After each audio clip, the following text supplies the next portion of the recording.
L'agriculture est la principale activité de plus de 80% de Maliens. Cependant, malgré l'immense potentiel du pays en terre arable, celui-ci dépend de l'extérieur pour couvrir ses besoins alimentaires. Dans l'optique de combler ce déficit, plusieurs initiatives ont vu le jour. C'est le cas de l'agriculture sous serre pratiquée par Amadou Sidibé. Sa technique est inspirée de pratiques culturelles exercées avec succès en Israël, en Tunisie ou encore au Maroc. Avec la culture sous serre, pour 24 000 plants de tomates, la récolte se situe autour de 400 000 tonnes de tomates par cycle de 8 mois. La tomate est presque en condition de laboratoire.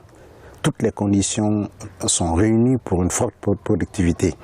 Et déjà en 2 mois de production, nous voyons que les tomates sont chargées de fruits et que la tomate se comporte comme si son milieu d'origine était le Mali, alors que c'est une plante d'importation qui est venue d'Amérique du Sud. Si la norme européenne pour l'exportation des tomates est de 125 grammes, le poids varie entre 225 et 250 grammes dans la plantation d'Amadou Sidibé. Les paramètres de la lumière, de la température, de l'humidité, ainsi que les besoins en eau et en fertilisants sont gérés par ordinateur. Avec cette expérience, les nouvelles technologies sont une aubaine pour l'agriculture.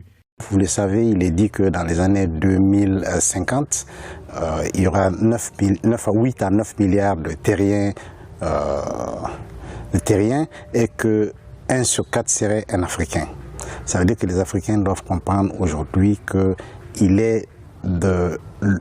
en va de leur existence de pouvoir se nourrir et pourquoi ne pas exporter vers le reste du monde où il n'y a plus de terres arabes, où l'industrialisation sauvage a fait qu'il n'y a plus de terre pour l'agriculture. Tomates, courgettes, piments, aubergines, melons sont cultivés par Amadou Sidibé sous ses serres. Son rêve est que l'Afrique nourrisse l'Afrique. L'investissement qu'il a réalisé rapportera à terme 250 millions de francs CFA par an.